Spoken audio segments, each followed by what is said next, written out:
South Korea is in mourning today after that deadly crowd surge in Seoul, and 153 people have been confirmed dead.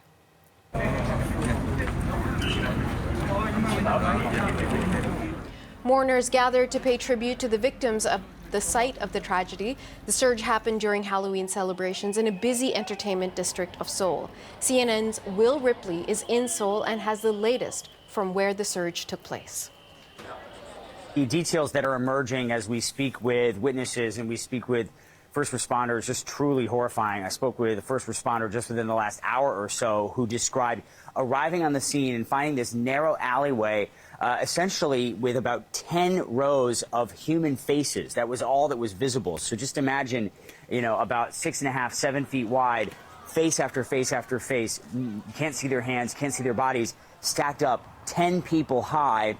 People who were suffocating, unable to speak in many cases, but with their eyes desperately, looking at these first responders who pulled them out one by one, only to see many of them lose consciousness as they laid them down on the sidewalk and attempted CPR. It is just truly horrific to imagine how tightly packed these people were.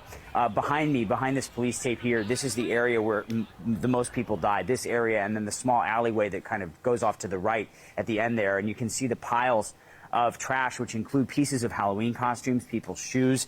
The number of countries, including South Korea, the number of countries with fatalities continues to grow. We've confirmed there are victims from the United States, from China, Iran, Thailand, Sri Lanka, Japan, Australia, Norway, France, Austria.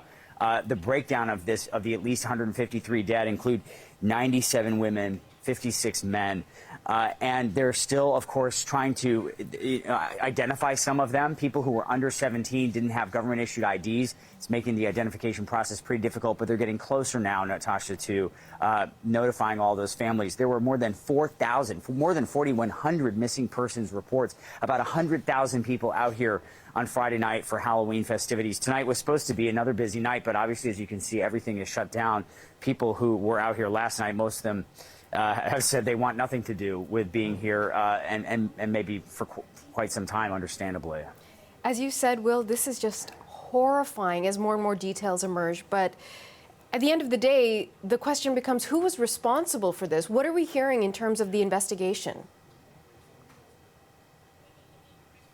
Yeah, it's a very good question. I mean, as we just kind of, shift around here just to, kind of set the scene for you, this area, Itaewon, is just lined with restaurants, with bars. I celebrated my birthday a number of years ago at a place just down the street. I've been out here countless times. So for anybody who visits Seoul and has gone out to enjoy the nightlife, this is the spot.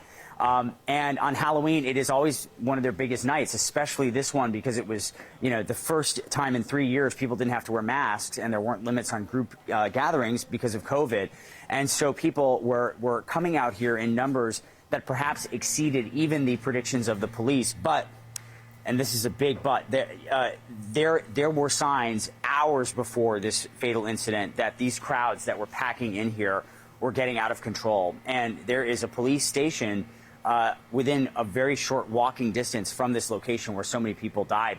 And we know for a fact, we're learning that people were calling the police, even going and walking to the police department to report that the crowd was getting bigger and bigger and out of control. Because even though the most of the people died in the area I just showed you, it was also, there was almost no breathing room for people who were packed here. And there may have actually been other people who were crushed in this alleyway right down here. If we have time, Natasha, I'll just show you. And this will give you a sense as well of how narrowly jammed in these thousands of people were. You go into one of these side alleys, this is maybe 7 feet or so across. And there were so many people packed. Imagine a space about this wide with, 10 rows of human faces sticking out and people so desperate, those on the outskirted perimeter, desperate to escape. They're just trying to claw and climb their way up these walls. It is almost unimaginable how that was allowed to happen, why the police didn't get out here sooner. But when they did get out here, by the time they got out here, the crowd was so big, it was so noisy that a lot of people thought the police officers were actually in costume. And this was some sort of Halloween, event, something that was staged, that was happening.